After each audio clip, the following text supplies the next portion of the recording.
100% fee రాయితీతో AI నేర్చుకోవాలనుకుంటున్నారా? Attend quality third gen AI test 2025. నమస్కారం, వెల్కమ్ టు ఐ డ్రీమ్. ధర్మ మార్గం విత్ విజిత కార్యక్రమానికి స్వాగతం. ప్రస్తుతం మనతో పాటు ఉన్నారు ప్రముఖ జ్యోతిష్య వాస్తు పండితులు బ్రహ్మశ్రీ అన్నవరపు తిరుపతి మూర్తి అవధాని గారు. ఇప్పుడు వారితో మాట్లాడేద్దాం. నమస్కారం గురుగారు. ఓం శ్రీ మహాగణాధిపతయే నమః. గురుగారు, ఫిబ్రవరి 4వ తారీఖు రథసప్తమి. అయితే ఆ రోజు ప్రత్యేకించి రథసప్తమి అనగానే సూర్య భగవానుడి ఆరాధన గుర్తొస్తుంది అందరికీ కూడా. ఏ విధంగా మనం సూర్య భగవానుడి ఆరాధన చేయాలి ఆ రోజున? ముఖ్యంగా ఆ రోజున తర్వాత నుంచి ఆడవాళ్ళు ఏదో నోములు కూడా నోచుకుంటారని చెప్పి వింటూ ఉంటాం. ఆ నోములు ఏంటి, వీటన్నిటి గురించి తెలియజేయండి. ఓం హరాం హ్రీం హ్రూం హ్రైం హ్రౌం హ్రః మిత్ర రవి సూర్య భాను ఖగః పూష హిరణ్య గర్భమరీత్యాదిత్య సవిత్రార్క భాస్కరేభ్యో నమః. సంజ్ఞా పద్మినీ ఛాయా ఉషా సమేత హరిహర బ్రహ్మాత్మక సవిత్ర శ్రీ సూర్యనారాయణ పరబ్రహ్మణే నమః.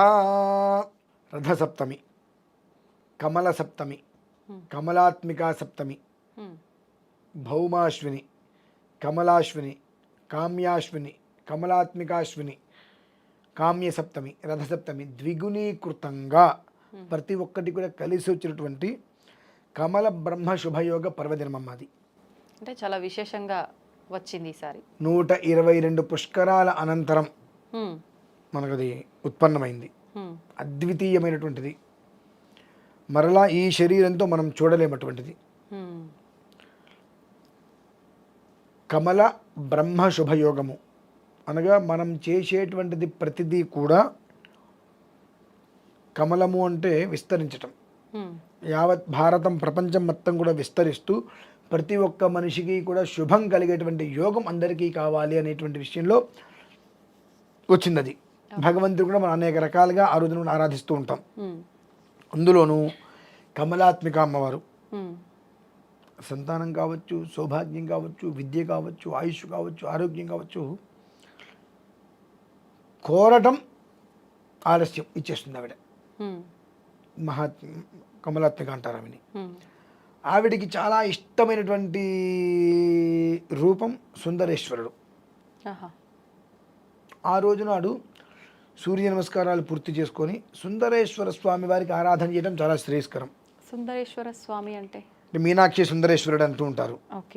ఆయన అంటే మరకత రూపం అమ్మ, మరకత శివలింగం. ఆ మరకత రూపంలో ఉండేటువంటి సుందరేశ్వర స్వామివారికి కనుక మనం ఆరాధన చేసినట్లయితే సుందరకరమైన జీవితాన్ని ఆయన ప్రసాదిస్తాడు. ఇది ఒక విషయం. ప్రధానంగా రథసప్తమి అనగానే ఈ మాఘమాసం మొదలుకొని కనీసం ఈ 30 రోజులు ప్రతిరోజు సూర్యనారాయణ స్వామి వారిని కనుక మనం ఆరాధించినట్లయితే ఒక మనిషికి తలనొప్పి కూడా రాదమ్మా. హార్ట్ స్ట్రోక్లు వచ్చిన వాళ్ళకి కూడా కొన్ని మంత్రాలు ఉంటాయి అందులో. ఉద్దీయన్నద్యమిత్రమః ఆరోహణుత్తరాందివం హృద్రోగం మమ సూర్య. ఈ యొక్క కొన్ని మంత్రాలు చదవటం వలన హార్ట్ గుండెకి సంబంధించిన వ్యాధులు నయమైపోతాయి. అటువంటివి పునర్మామైత్వింద్రియం పునరాయు పునర్భగ అని చెప్పి శరీరంలో ఏదైనా నరాలు ఏదైనా చచ్చిపడిపోయినట్లయితే ఈ కొన్ని రకాల మంత్రాలని పారాయణ చేస్తే మళ్ళీ అతను పునర్జీవుడు అవుతాడు. అలాగే సంతానం సమయంలో పిల్లలు అడ్డం తిరిగారు కడుపులో, ఆపరేషన్ చేయాలి అన్నప్పుడు అందులో ఒక మంత్రం ఉంటుంది. 1.5 నిమిషం ఉంటుంది. ఆ మంత్రాన్ని కనుక ఆ అమ్మాయి వినేటట్టుగా కనుక చదివితే ఆ మంత్రం అయ్యే లోపులు ఫ్రీ డెలివరీ అయిపోతుంది. అంత అద్భుతమైనటువంటి విధానం వేదం చెప్పబడిందమ్మా. మరి ఇట్లాంటి విధానాలన్నీ ఉండగా ఇప్పుడు ఎందుకు ఇలా సిజేరియన్లు ఇబ్బందులు వచ్చినప్పుడు రకరకాలుగా ఐసీయూలో ఉన్నా కూడా ఇబ్బందులు పడ్డము, ఉంటారో లేదో అన్న ఒక అయోమయంలో ఉండటం, ఇవన్నీ గురుగారు? ఇప్పుడు ఎలా ఉంటుందంటే, మీ అమ్మగారు ఉన్నారు అనుకుందాం, మీకే డెలివరీ, హాస్పిటల్లో ఉన్నారు, బిడ్డ అడ్డం తిరిగారు అన్నప్పుడు మా పంతులు గారు ఉన్నారండి, ఆయన ఒక మంత్రం పారాయణ చేస్తారు, డెలివరీ అవుతుంది చెప్తే డాక్టర్ ఒప్పుకుంటారా? మీరే డాక్టర్, మీరు ఒప్పుకుంటారా? పంతులు గారు వెళ్ళండి మీరు, మీ మూఢనమ్మకాలు. మరి ఇదే విషయంలో అది డాక్టర్లు ఎవ్వరూ లేనప్పుడు మంత్రశాంతి అయిపోయేదిగా. అప్పుడు ఇదివే జరిగేవండి. అప్పుడు వాళ్ళు మంత్రాలు చదివేదా? మంత్రశాంతి ఆవిడ లోపల చేస్తున్నప్పుడు బయట ఈ మంత్రం పారాయణ చేసేవారు. ఈ మంత్రం బయట పారాయణ చేసేవారు. అమ్మాయి వినేటట్టుగా డెలివరీ అయిపోయి చక్కగా 100కి 100 నార్మల్ డెలివరీగా. ఇప్పుడు ఎందుకు కాలేకపోతున్నాయి మరి? ఎందువల్లంటే ప్రతివాడికి కావాల్సిన దేవుడు లేడు అనేటువంటిది నిరూపించాలి. మంచిది, శుభం, నీకు చేయాల్సి నువ్వు చేసుకో, నువ్వు ఎంత చేసుకో అంత చేసుకో, చివరికి నిన్ను కాపాడాల్సింది ఆ దేవుడే. అటువంటి ఉంటాయి మందిలో. అంత విశేషమైనటువంటి శక్తిని 10,000 కోట్ల రెట్లు ఇచ్చేటువంటిది పుణ్యదినం ఆ రోజు. ప్రతి మనిషి కాశీ వెళ్ళి కాశీలో ఈశ్వరాభిషేకం చేసుకోవాలమ్మా. కాశీలో నీ ఇంట్లో నువ్వు కాశీ రావటం ఏ కారణం చేతన కుదరం లేదు.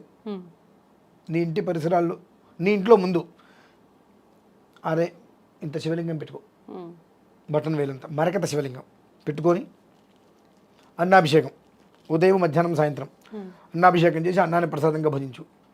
కాశీలో కూడా మేము మరకత శివలింగం తీసుకెళ్ళి ఆ శివలింగానికి కాశీలో 4వ తారీఖు ఉదయం అన్నాభిషేకం, మధ్యాహ్నం 12 గంటలకి కుంభమేళలో అన్నాభిషేకం, సాయంత్రం మళ్ళీ 6 గంటలకి కాశీలో అభిషేకం అన్నాభిషేకం.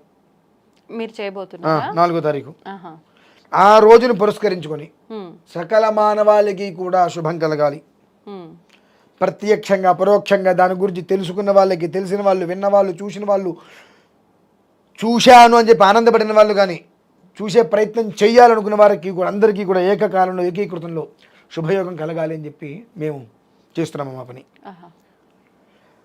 ఎందుకంటే అంతటి యోగదాయకమైనటువంటి రోజును మనం చూడలేం. అంత ప్రసిద్ధి చెందినటువంటి రోజు అది. కనుక ఎట్టి పరిస్థితులలో 6, 100 అయినా 100, 126 ఆ రోజున మాత్రం ఎటువంటి పరిస్థితులు వదులుకోవద్దు. ఆ పర్వదినం అనేటువంటిది మనం వదులుకోవడం అనేటువంటిది మన జన్మలో ఎంతో కోల్పోయినట్టే ఇంకా ఈ జన్మకి. అంటే మన పూర్వీకులు ఒక కనీసం 10 తరాల వెనక్కి వెళ్ళినా 15 తరాల వెనక్కి వెళ్ళినా చూసుంటారు ఇటువంటి రోజుని. మన తర్వాత తరాల వాళ్ళు 10 తరాల వరకు కూడా చూడలేరు ఇటువంటి దాన్ని. 15 తరాలు దాటినా చూడలేరు. మనం చేయగలిగింది ఏదైనా ఉంది అంటే దానికి సంబంధించినటువంటి పూజలో అంత పుణ్యం సంపాదించి మన తర్వాత తరాల వాళ్ళకి ఆ పుణ్యాన్ని ఇవ్వటమేనమ్మా. అంత విశేషమైన పర్వదినం కాబట్టి ఆ రోజుని ఎటువంటి పరిస్థితుల్లో కూడా వదులుకోకుండా అయితే పొలోమని కాశీ వెళ్ళిపోవటం. ఇందులో గొప్ప యోగం తెలుసమ్మా. 144 సంవత్సరాల తర్వాత మహాపూర్ణ కుంభమేళ, అది కూడా భోగి పౌర్ణమి రోజు నాడు. మనం ఎప్పుడు చూడాల. భోగి అంటే భోగి భాగ్యాలు మనకు రావాలని చెప్పి కోరుకుంటాం. ఆ భోగి రోజు నాడు పౌర్ణమి, ఆ పౌర్ణమి రోజు నాడు ఇది ప్రారంభం కావడం. ఈ రోజు నుంచి ఖచ్చితంగా 4వ తారీఖు 22వ రోజు 22 ఈశ్వరుడికి 11, 11, 22 సంఖ్య. 22 అంటే 4, 2, 4 ధర్మార్థకామ్య మోక్షాలకి ప్రతీక. ఆ జీవితంలో ఆ మనిషికి ఉత్తమ గతులు రావడానికి, మోక్షం రావడానికి మూలమైనటువంటి రోజు 4వ తారీఖు. ఆ రోజున శివుడికి అన్నాభిషేకం. ఖచ్చితంగా ప్రతి మనిషి కాశీ వెళ్ళండి. ఏమాత్రం అవకాశం ఉన్నా కాశీని ఎందుకు వెళ్ళాలంటే పుణ్యక్షేత్రం. ఇది మన కర్మక్షేత్రం. మన ఆంధ్రప్రదేశ్లో ఒక గ్రామం ఉంది, చెప్తా ఇంకొక వీడియోలో. కాశీ వెళ్ళలేని వారు ఆ గ్రామానికి వెళ్ళి అభిషేకం చేసుకోండి. ఈశ్వరుడు 470 సంవత్సరాల క్రితం ఆయన అభిషేకం చేసుకోండి, జీవితం బాగుపడుతుంది. అక్కడికి వెళ్ళలేకపోతే అక్కడికి వెళ్తే చాలా బాగుంటుంది. కాబట్టి ఎటువంటి పరిస్థితులలో ఇంత అద్భుతమైన యోగంతో ద్విగ్నీకృతంతో కమల బ్రహ్మ యోగంగా వచ్చినటువంటి పర్వదినాన్ని మాత్రం ఎవ్వరూ వదులుకోవద్దు. ఖచ్చితంగా కష్టమైన నష్టమైన ఆ రోజుని అమాంతం పట్టుకోవడానికి ప్రయత్నం చేయండి. ఇక మిమ్మల్ని అదవదాలు పట్టుకు తీరుతుంది. అంటే ఆ రోజంతా పూర్తిగా శివనామ స్మరణ చేస్తూ ఆ రోజంతా చేయకలేదమ్మా. ఉదయం మధ్యాహ్నం సాయంత్రం 3 పూట్ల 3 సార్లు. ఇప్పుడు మేమున్నాం, మాతో వచ్చారనుకోండి, ఆ రోజంతా అవుతుంది మాతో వస్తే. అంటే ఉదయం 6 గంటలకు కాశీలో చేస్తామమ్మా. కాశీలో అన్నాభిషేకం, దధ్యన్నాభిషేకం పూర్తి చేసుకొని ఆ శివలింగాన్ని పెట్టుకొని కుంభమేళ వెళ్ళిపోతాం. అక్కడి నుంచి బయలుదేరి కారేసుకొని కుంభమేళ వెళ్ళిపోయి అక్కడ మళ్ళీ అభిషేకం చేసుకోవడం, స్నానం చేయడం, అభిషేకం చేయడం. అభిషేకం పూర్తి కాగానే మళ్ళీ అక్కడి నుంచి బయలుదేరి కాశీ వచ్చేయడం, మళ్ళీ గంగలో మనకడం, మళ్ళీ అభిషేకం చేయడం. ఒక్క రోజులోనే సాధ్యపడుతుందా? చెయ్యాలి, సాధ్యపడుతుంది, సాధ్యపడాలి. అంటే ఒకే దగ్గర ఉండటం వేరు, ప్రాంతాలు మారి మళ్ళీ రావటం వేరు కదా గురువుగారు. అలా చేస్తేనే కదా మా ఫలితం వచ్చేది.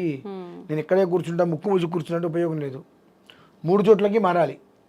3 చోట్ల కాలత్రయం నందు నువ్వు చేయాల్సిన విధానాన్ని నువ్వు అనుసరిస్తే ఆయన ఇవ్వవలసింది నీకు ఇవ్వగలుగుతాడు. నువ్వు చేయాల్సింది చేయకుండా నేను కొంగు పడతా నాకు ఇవ్వు అంటే. కాబట్టి ఆ విధానాన్ని ప్రతి ఒక్క మనిషి అనుసరించి అనుభవించి ఆనందాన్ని పొందాలని చెప్పి నేను మనస్ఫూర్తిగా కోరుకుంటానమ్మా. మంచి విషయాలు తెలియజేస్తారు గురుగారు. ధన్యవాదాలు.